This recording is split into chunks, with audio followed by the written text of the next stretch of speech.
밤에 일어나 두 아내와 두 여종과 11 아들을 인도하여 야복 나루를 건널세.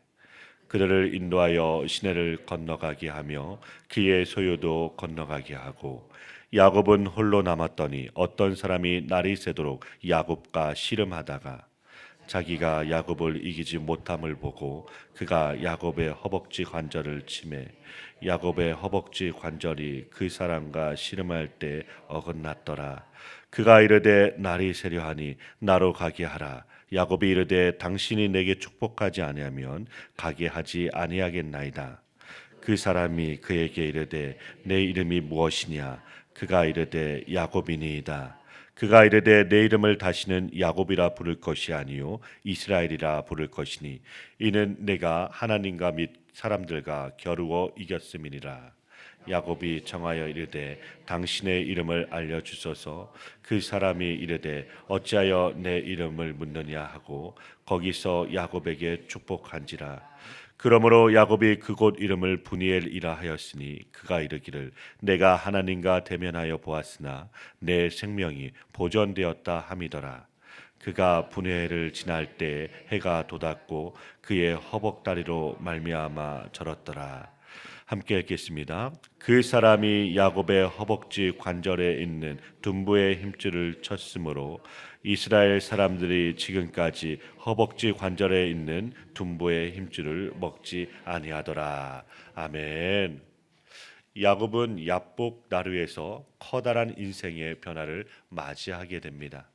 야곱은 외삼촌이자 아내 아버지 집에서의 20년 생활을 마무리하고 재산을 많이 모아서 고향으로 돌아오게 됩니다.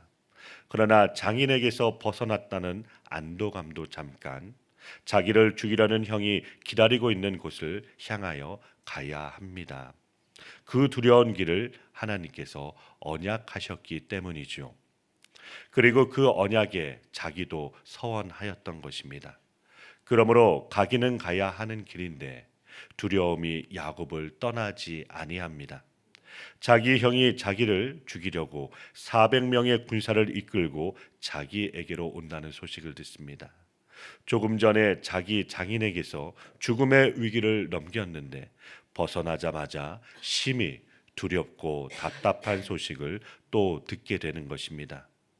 우리에게도 어떤 어려운 문제가 하나 지났다 싶으면 또 다른 문제가 나타나는 경우가 있습니다. 이제 한숨 돌림만 하면 숨 돌릴 틈도 없이 또 다른 일이 닥치는 것을 경험할 때도 있지요. 그래서 욥기 7장 17절에서 19절에는 이러한 말씀이 있습니다. 사람이 무엇이기에 주께서 그를 크게 만드사 그에게 마음을 두시고 아침마다 권징하시며 순간마다 단련하시나이까. 주께서 내게서 눈을 돌이키지 아니하시며 내가 침을 삼킬 동안도 나를 놓지 아니하시기를 어느 때까지 하시리이까. 아멘. 얼마나 큰 고통이었으면 이런 탄식을 하겠습니까? 분초마다 시험하시고 침 삼킬 동안도 놓지 않으신다는 것입니다. 성도에게 이러한 고난과 고통이 따르는 이유는 과연 무엇이겠습니까? 그것은 우리가 주를 의뢰하라고 그렇게 하시는 것입니다. 이미 하나님께서는 사인을 다 주셨어요. 이미 약속을 주셨고 그 약속을 신실하게 이루어가고 계시는 것입니다. 그러나 사람들은 믿지 못할 때가 너무나도 많습니다. 내 인생은 내 것이라는 것을 버리지 못하는 것입니다. 그래서 나의 인생을 주님께 맡기지를 못하는 것이죠. 이것이 야곱의 싸움이고 오늘날 우리의 싸움이기도 합니다. 그러면 야곱에게 무슨 사인을 주셨습니까? 장인을 벗어나자 형의 위협에 두려워하는 야곱을 하나님은 이미 아시고 누구를 먼저 보내주셨습니까? 마하나임 즉 하나님의 군대를 먼저 보내신 것이죠. 야곱보다 앞서 하나님의 군대가 있는 것입니다. 야곱은 하나님의 사자를 보았습니다. 그러면 지금 가는 이 길이 하나님의 언약을 따라 되어질 일이구나 하면서 가면 되는데 그렇지 못하다는 것입니다.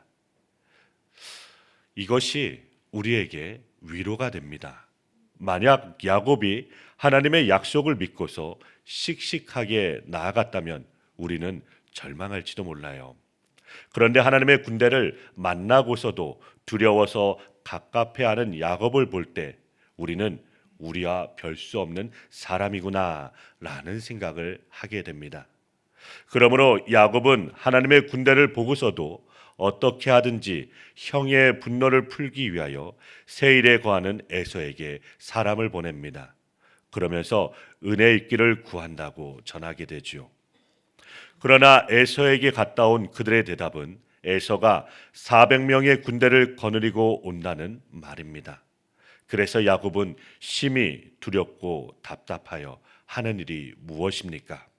자기의 가축대를 둘러 나누고서 한 떼를 치면 남은 한 떼는 피하리라고 먼저 살 궁리를 하게 되는 것이죠.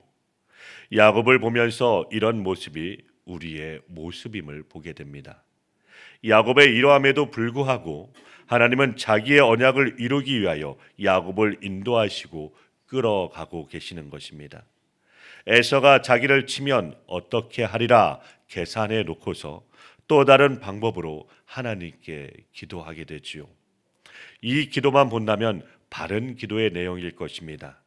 하나님의 언약을 따라 기도하고 자기는 지팡이만 들고 갔는데 가축이 두 떼나 늘었고 처자식이 생긴 것은 오직 감당할 수 없는 하나님의 은혜입니다라고 합니다. 그러나 하나님의 은혜라고 말은 하지만 자기의 소유라는 집착을 내려놓지 못합니다. 그러니 이것을 지키기 위하여 하나님께 기도합니다. 기도하고 나서 하나님의 언약을 따라 기도하였다면 그 언약의 내용을 믿어야 합니다. 내가 너와 함께 하겠다는 그 약속을 믿고서 기다려야 하는데, 그러나 그 기도 후에 야곱이 하는 일은 무엇입니까? 13절부터 22절 말씀입니다. 에서를 위한 선물을 준비하는 것입니다. 이 정도는 그럴 수 있습니다.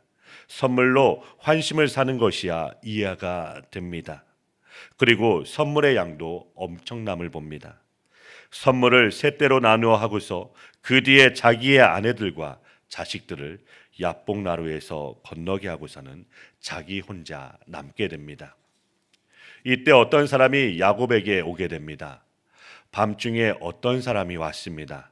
야곱이 싸우게 되지요. 혹시 에서의 정탐꾼이 아닌가 하고서 싸웠는지도 모르겠습니다. 이것을 씨름하다로 되어 있는데 이것은 대등한 관계에서 다투는 것입니다. 그러니 야곱이 이 사람이 누군지도 모르고 덤비는 것입니다. 이 온 사람이 누구입니까? 하나님의 천사로 볼 수 있습니다. 그러므로 하나님과 맞상대를 하는 야곱입니다. 야곱의 행동을 호세아서에서 이렇게 말씀하고 계십니다. 호세아 12장 3절부터 4절 말씀입니다. 야곱은 모태에서 그의 형의 발뒤꿈치를 잡았고 또 힘으로는 하나님과 겨루되 천사와 겨루어 이기고 울며 그에게 간구하였으며 하나님은 베델에서 그를 만나셨고 거기에서 우리에게 말씀하셨나니. 아멘. 하나님과 겨루었다는 것입니다. 자기의 싸움의 대상이 하나님이었다는 것입니다. 그런데 이겼으면 기뻐야지 왜 울게 됩니까? 겨루어 이기고서 울며 매달리는 것입니다. 야곱의 그 고집, 그 자기 주장, 모든 세상이 자기 중심으로 돌아가야 하는 그런 고집이 하나님도 이겼는데 왜 우는가 하는 것입니다. 야곱은 싸우는 중에 이분이 누구신지를 알게 됩니다. 바로 20년 전 에서를 피해 도망가다가 베델에서 만나 주셨던 하나님이십니다. 그리하여 축복하여 주기를 간구합니다. 그러자 하나님이 사자가 야곱에게 이름을 묻습니다. 야곱입니다. 그러자 이제는 너의 이름을 이스라엘이라 하라는 것입니다. 하나님과 겨루어 이겼다는 것입니다. 야곱은 지금까지 사람과 겨루어 이기고 하나님과도 겨루어 이겼다는 이름을 가지게 된 것입니다. 하나님의 언약을 이루는 방식을 우리에게 알려주시기 위하여 야곱의 씨름 상대로까지 낮아져 주신 하나님이십니다. 그 주님의 겸손하심이 바로 하나님이 야곱에게 약속하신 그 언약을 이루어 내시는 것입니다. 그러므로 베델에서 나타나신 하나님이 네가 어디를 가든지 너와 함께 하시겠다는 그 언약은 야곱의 방식으로 이루어 내시는 것이 아님을 우리에게 보여주시는 것입니다. 오히려 그러한 야곱 때문에 희생하시는 주님의 모습을 통하여 하나님의 언약이 이루어지는 것을 보여주시는 것입니다. 결국 이것을 통하여 예수님의 십자가란 인간의 탐욕이 어디까지 가는가를 보여주는 사건입니다. 그러나 그 동시에 그 낮아지심, 죽으심이 구원이 된 것입니다. 야곱이 야복강에서 하나님과 겨루어 이긴 것이 기쁨이 아니라 울음이 된 것은 이제야 하나님이 어떤 분이신지를 알게 된 것입니다. 야곱의 그 탐욕으로 인하여 하나님이 자기의 언약을 이루시기 위하여 얼마나 낮아질 수 있는가를 보여주시는 것입니다. 야곱은 천사와 씨름하여 다리를 절게 됩니다. 야곱의 절름거리는 모습이 오늘날 우리의 모습입니다. 지금까지는 자기 다리로 달릴 수 있을 줄 알았습니다. 형이 죽이러 오면 자기는 제일 나중에 있다가 도망가고자 한 것입니다. 그러나 이제는 도망도 못 가는 절름발이 신세가 된 것입니다. 야복강에서 하나님에게까지 겨루어 이긴 이 야곱의 싸움의 흔적은 절름발이었습니다. 이제는 치열하게 싸우는 야곱이 아니라 지팡이를 의지하여야만 걸어갈 수 있는 의존적인 이스라엘이 된 것입니다. 이제 우리는 저는 모습으로 하나님께 나가는 것입니다. 그래야 나의 방법이 아니라 하나님의 방법으로, 하나님의 말씀으로 오늘 하루도 승리하길 기도합니다. 하나님의 긍휼하심을 의지하며 간절히 기도하시는 참된 믿음의 성도님들 되시길 주님의 이름으로 축원드립니다.